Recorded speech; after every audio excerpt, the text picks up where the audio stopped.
Hello and welcome to today's historic Best of 3 deck tech and gameplay video on Izzet Cavalcade. Izzet Cavalcade works on the titular card, or the namesake card, Cavalcade of Calamity. And as a side note, also Raid Bombardment, as they practically do the same thing for our deck. Cavalcade of Calamity wants us to attack with low-powered creatures, and by doing so, we also squeeze in extra little pings of damage here and there. To do that, we have loads of low to the ground, very low power but aggressive creatures, like Scorch Spitter, Fervent Champion, and Slither Blade in the 1-drop slot to do all of these things. Now, Slither Blade is nice because it's unblockable, Scorch Spitter is nice because it has a baked-in little Cavalcade effect, and Fervent Champion is just a good little drop. We also run Tetsuko Umezawa, Fugitive, as a way to give all of our low power and toughness creatures unblockable, so we can usually get the damage through uncontested. We also run cards like Chandra's Pyreling and Chandra's Spitfire as ways to turn all of that non-combat damage into absolutely massive creatures that, if left unanswered, can very quickly close out a game. Not to mention just the creatures themselves and the Cavalcade, pinging can kill your opponent also. And we do have a couple of bits of glue, but really this is a pretty tight list and doesn't have a whole lot of fat, but it is doing very good. We have explicit iteration for card draw and censor for some interaction, and I guess also kind of card draw, and a couple copies of Chandra Torch of Defiance as a sort of Swiss Army knife of a planeswalker to do just loads of things as evidenced by the card. Land base, very simple, basically any lands that come into play untapped early on. Steam Vents, Fast Lands, and Pain Lands all do these things. Couple Dens and Channel Lands as ways to get a little bit more, utility out of our land base, and then we run basics and some Ramunap Ruins for free damage. Sideboard, also very self-explanatory. Anger for sweepers, Shatterstorm for artifact decks that are floating around, Chandra against control decks, can also be a sweeper sometimes if you need it to, Abrade for removal, Ferocidon for life gain, and Ashiok for usually graveyard-centered decks. I suppose the searching clause can sometimes be relevant, but it isn't why it's there. It's there for graveyard. And that is the basics of our Izzet Cavalcade list. Don't forget to like the video if you liked it. Subscribe if you like my grab bag of content and would like to see more in the future. And if you have any sort of questions like, I don't have X, what about Y, go ahead and leave those down in the comments below, and I'll do what I can to respond to each. With that all out of the way, let's go on to game number 1. And game number 1 with our little Izzet Cavalcade list. We'll go ahead and go first. We have, it's good. It's a good opening hand. 3 lands, 4 spells. We got a curve and things to do. So go ahead and play a mountain, play a Fervent Champion, and bonk our opponent. I think we'll do the Pyreling on 2. Okay, Forest into Elves tells me nothing, so I think we're okay. Yeah, that is the plan. Pyreling, attack with reckless abandon because you're never giving up your land or Elves. It's just too important of a card to do that. Is it Mono Green Devotion or is it Elves? That's the question. In that case, we're gonna take a turn off, play another Pyreling, and a Scorch Spitter. It's fine. Nothing else. We can play a Cavalcade. If we draw a land, we can play a Chandra Torch of Defiance, and then the Cavalcade with her ramping ability. Appears to just be like a mono green Stompy, which is, it's a thing. Resolves. That's a good talk. Oh well, the plan remains the same. Just gonna grab what damage you can here and there. Hopefully the really big Chandra's Pyrelings will sort of bait our opponent's removal. Or not removal. They're creatures, so we can remove them. Because we're threatening lethal right now. But this is a good game so far anyway. To show how, very explosive this deck can be. You are not... What are you doing? Yeah, I was about to say, don't do that. That's bad. Don't do that. That's great. Yeah, we've almost... Oh, that's not true. We don't have him. I was going to say, he can start scavenging, scoozing things. But if that's all he does with his turn, I think we're still kind of okay. Like, it's not great. Like, let's not, like, you know, delude ourselves here. Yeah, I don't think that's... Why are you attacking? Do I just... Am I crazy? 5, 9, 11, 15... Hang on, what? 5 and 9. 5 and 4 is 9. 9 and 2 is 11. I just... Yeah. What? Yeah. Okay, that's technically a land. Yeah, I was about to say, why did you... You were fine! That's fine. I've already had to throw away 2 games. I'll take what I can get. We're going to bring in Summer Braids. Censors are especially bad against a mono green Stompy list because they're totally going to have mana to pay for said thing. Probably a Tetsuko. It's nice. You don't need all 4. 4 is there for consistency. But you can't, you know, have 2 legends on the field at once. So, problem sort of solves itself. I guess there's loads of things that our Braids won't hit, but I guess we'll just cross that bridge when we come to it. Another great hand. We got a curve and things to do.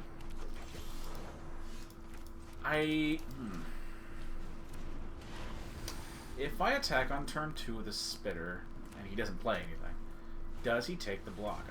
Get the fuck out of here with a Brontodon. Okay. That is a blast from the past. That is a good sideboard card, to his credit. Okay. Oh, but that just does the down tick bite. Okay. Yep. Okay, yeah. Pretty well screwed.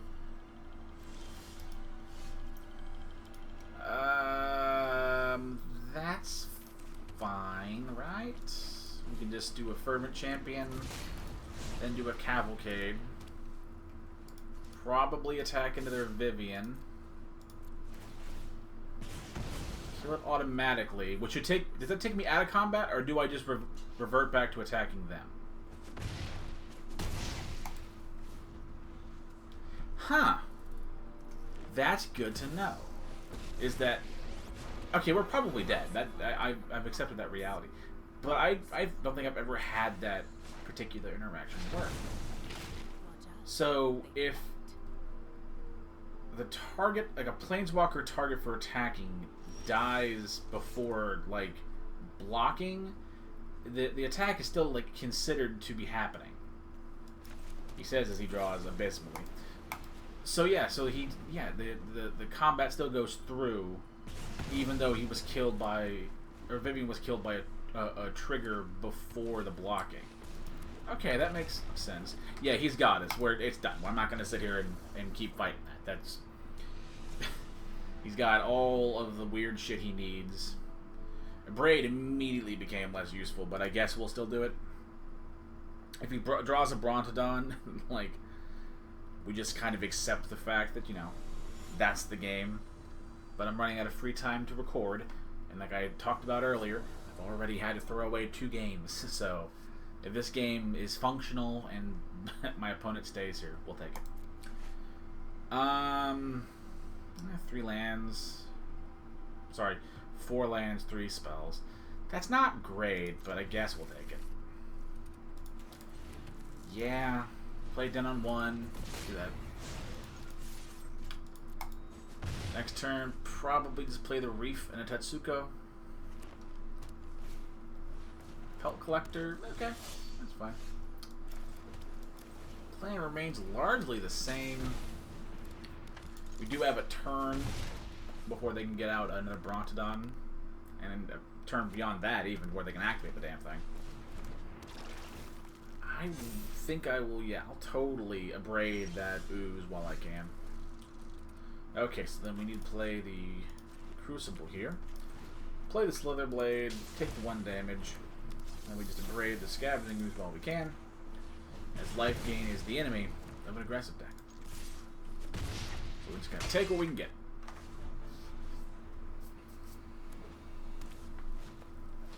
There's the Brontodon, but it's not as effective right now. And he doesn't even have the spare mana to activate the thing, even if I do draw what I need. I guess we're gonna iteration first. See what we find. Okay, in that case, the bombardment will go into my hand. Ruins can go in the... well... I guess the Pyreling goes in the library. You exile one of them, and I should be able to play that. Okay, yeah, that's fine. Luckily, the Tetsuko is doing great work at showing how, like, such an innocuous little 2-drop can be fantastic in the right deck. It does maintain the Brontodon for activation, which isn't great. But I guess we're just going to get what we can. He shouldn't be able... Oh, no, he'll have priority when it goes to... Yeah. That's cool.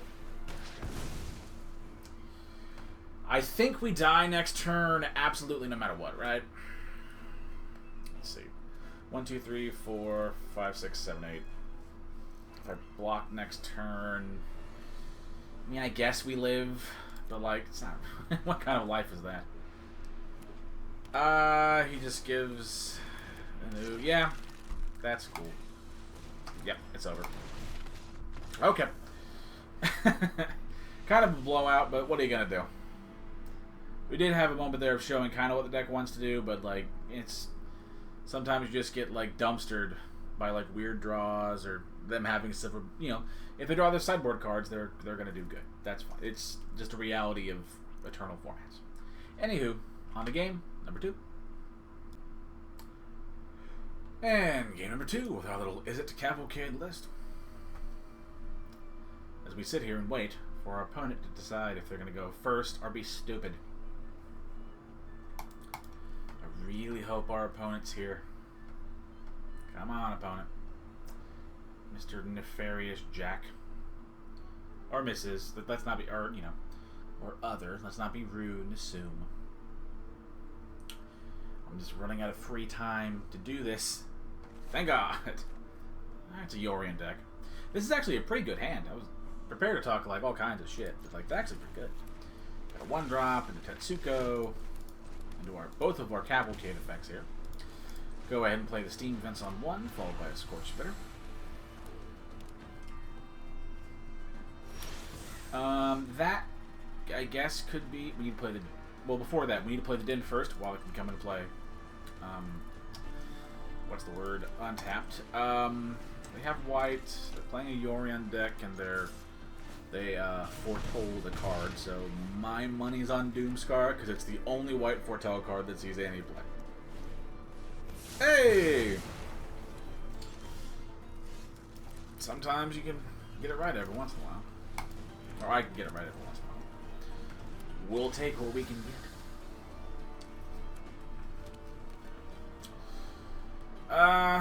See what our opponent does. Next turn, probably play the Pyreling. Okay, they're gonna have another one, so yeah, I mean, in that case, I guess we gotta play the Bombardment here and just wait for them to use that other one. To be fair, we are chunking for 4 damage here, so it's like a not insignificant clock our opponent's on. And if they want to start using sweepers on single creatures, then, you know, we'll take it. If they play blockers, we can always play the Tetsuko. Ichor Wellspring. What the fuck is that? Alright. That is an oddball one. But it resolves. Okay. The dies, earn the not token, make a blood token, create blood token, make control 5 or more, transform it into garbage. Their deck is a pile of cards. There's no throughput here. And again, we just have to sit and wait on the Pyreling for that inevitable sweeper to come down. Seems weird. But to be fair, yeah, this is game 1. It seems weird to have a sweeper in the main deck. I was right, at least. And then also have, like, wanna-go-wide creatures.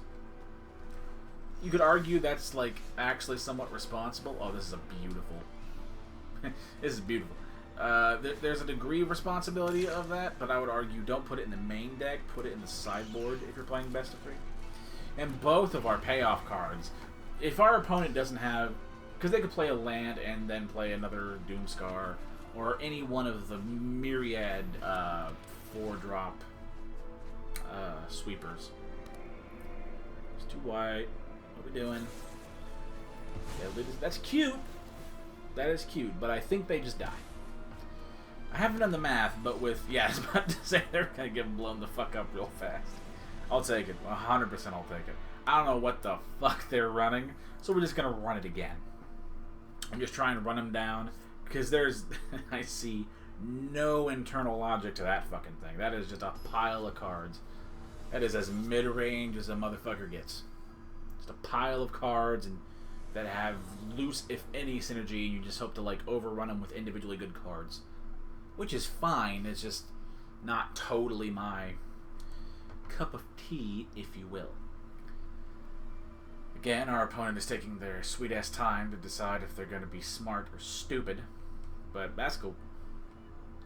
I would argue, from their judging from their deck construction, from what I can see, it seems like a somewhat valid question. As I sit here and fan myself so I don't melt like the Wicked Witch of the fucking West in here. Just for reference, while I sit here and am left alone to my thoughts.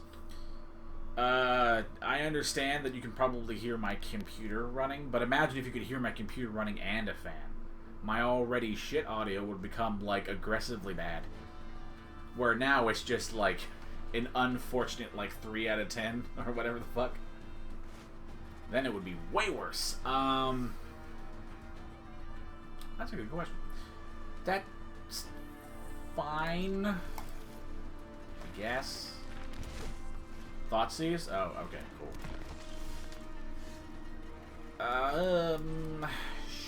Sure. We'll play a Slither Blade. We kind of needed to play that because if they have one of those deadly or that. Okay. Let me. What I was gonna say. If they have another one of those like Deadly Dispute style effects, we wouldn't want to just give away a creature for free. We want to make our opponent like work for it where possible. So in that case, we're just gonna run some creatures. If they have weird, goofy, fucking removal spells, then they got them. 100% we take that damage. If he sacks it to some, but one of those black card draw effects. Deadly Dispute. There we go. Now you get to see what I was talking about. What did they... Why did they... What? Oh, okay. That's... Okay. I was going to say, why would you not kill the creatures, but that's why, because you were going to temporarily lock down and get rid of it. That makes infinitely more sense. In that case, we'll just play a Spitfire. Set up for a Cavalcade and a Fervent Champion next turn. Again, probably have sweepers or removal or some such garbaggio. But this is one of those like that. Sometimes you just gotta make them have the thing. And to be fair, they're not really progressing the board state. Like, yeah, you know, they're doing the control thing, but like, I'm still going. And I have an iteration in my hand. It's like, really not that bad. It's not great, you know, we'd prefer for them to be dead already. Or damn near. This is one of those we'll take what we can get. Is that permanent? It is permanent. Heart stuff. Oh, this one. Make some dudes. Or is it make some dudes or a dude? Make a dude. Make a dude bigger. Make it an angel and flying. And return your stuff. That's fine. Let me just play the bombardment. I think we take a turn off and attack the Elspeth. That's like concerning enough, and I think this kills it, right? Yeah, because you can block the Fervent Champion, but then you just die. Or not, you just die, but their creature token just dies. Again, they could have a removal spell or sweeper, but we're just gonna make them run it. They do have Cave of the Frost Dragon mana open.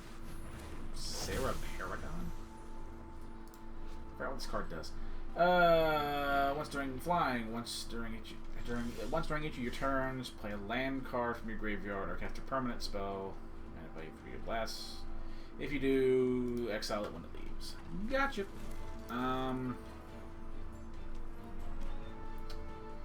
Oh, Kalidokali. I guess we can do the iteration. Hopefully for level. There we go. Thank God.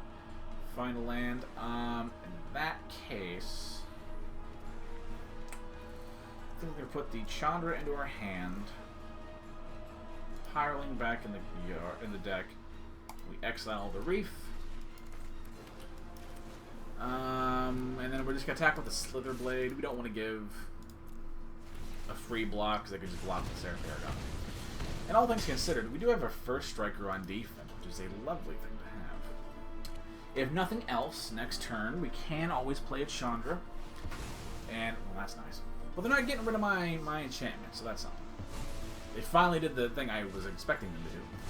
But, now, if nothing else, we can just Chandra and down check and kill the Seraph Paragon. So is that. See what else we draw that might otherwise like affect our decision. That's the gaining the thing. Yeah. Actually, in that case, I'm going to Chandra, uptick for mana, and then play the Pyreling. Admittedly, they can swing into the Chandra next turn and chunk it for 3. That's fine. We're fine with that. We're in a pretty good spot. Cave of the Frost Dragon, so he kills the Chandra this turn, but doesn't kill me, which is kind of nice. Another Pyreling is massive. That's fantastic. They could play what's it called? Like one of those Wandering Emperor style white combat trick things that exiles. I would not be surprised, as that's one of those generically good cards. At which point, you know, maybe we lose the Pyreling next turn. He could also play a sweeper, and then, you know, we're in trouble regardless. But if he doesn't, and he just passes all willy-nilly, that's a good start. Oh, he's gonna Yorion back the lockdown and get all that fucking shit. Credit get... Right, and then it comes back, and the turn, that fucking really sucks. I think that's the game over. I don't think we come back from that. Because then it just comes back in, and... Yep. That's cool. I don't think there's anything that we do. Yeah. Yep. That's cool. Take the win. That's cool. Whatever, dude. Yeah, just run it again. There's nothing we can do against that. It's an enchantment. And we're in a color combination that basically will never ever touch enchantments shy of like blue bounce spells, which this deck doesn't even want to begin with. So yeah, sometimes you just accept that, like, yeah, you get dumpstered by like a sweeper, which is effectively what that card is. Just a very narrow sweeper. But yeah, once again, pretty good opening hand. You don't need that much, honestly. We got a good curve and things to do. So we're going to Steam Wince on 1 and play a Slither Blade. Probably play a Pyreling on turn 2 after playing like a Shivan Reef or something. And then play a Cavalcade and hopefully, you know, hit our opponent in the dome for a lot. I almost, like, didn't pay the 2 life for that Steam Vince, which would have been really bad. He says before he removes his things anyway. That's better. That's not really going to help me that much, if I'm being honest with myself. If nothing else, we might take a turn off playing the Cavalcade and play a Tetsuko. Hope we find a land drop and do a Chandra and do a Cavalcade on turn 4. Alright, we're doing good on that front. It's one of those, you can play a portable hole and totally screw me, which would not, or just have a Doomscar and also screw me in that regard, so there is that. Doesn't attack because he has a brain and a skull, his credit. On the bright side, though, I mean, we do still retain the Chandra itself, so it's not that bad. Chandra upticking for 2 red mana and play Cavalcade, and then bonking our opponent in the head for a considerable amount. Let's see. It's not bad. Oh, right. It would have been unblockable, but it then becomes blockable after the post effects thing. be fair, though, that means that he can't, oh, he's got a sweeper. That's the only reason you do that. He wouldn't give me... Yeah, he would not give me more creatures in the situation. But if nothing else, we can just start using the Chandra for the card draw effect. Yeah, or temporary lockdown, or whatever fucking goofy shit you're gonna play. You know, your sweepers. Whatever. Let's see. In that case, still gonna uptick it for that. Yeah, didn't have the Bugbear. Would have been kind of helpful, but not that much. All things considered, in a pretty good spot. If that's all his turn is. Okay, that makes a little more sense. Oh boy, oh boy! Getting controlled out by this weird-ass stuff. Yeah, we just gotta get rid of the Paragon now, while we can. Otherwise, we'll get all of his 1,000,001 recursive threats, and the bouncing, and the flick, and all that stupid... I mean, to be fair, I'm a salty sailor, because I'm hot, but, like, they're doing good mid-range stuff. It's fine. I still maintain that, like, having that Doomscar in your main deck, especially when you had, I think he had temporary lockdown in game 1. So, like, why not just make that your main deck sweeper and then bring in the Doomscar if you really need it? Because he's running a lot of creatures to be running traditional. Sorry, he's running a lot of creatures in order to be running like traditional sweepers. And I maintain that that's a goof, but like he's probably going to get a win here. Because he's like turned the corner and I don't have anything left else to do. Like I can do this, but it's just one of those, he's just going to flicker it and get it all back down and all back up, and it's just a whole fucking thing that I just don't want to do. So yeah, if he plays it, the game's probably over. Let's be honest here. I promise this deck is a lot of fun, and actually does like pretty good results. It's just one of those, me sitting here. Oh my God. Not that my saltiness is not reflective of the deck. It's just, oh my God. Yeah. Know that it's not reflective of the deck. It's just my own existence that I am living in. So that'll be all for this particular video, as I can sense that I'm losing my ability to keep my cool here. Again, it's a very fun list. It actually took me to Diamond. I would 100% recommend it. I just, in the hour I have to record these things, I couldn't get a good game to like really show it. But we did get some wins sprinkled in here, so I hope it shows what the deck is trying to do. And hopefully, if you're watching this video, you sort of understand, if not what the deck is shown to be done, what it's like supposed to do in the abstract. But with that all out of the way, remember to like the video if you liked it, subscribe if you like my content and would like to see more, and remember to stay cool out there and don't work too hard, because heat stroke's a real thing. Alright, bye bye.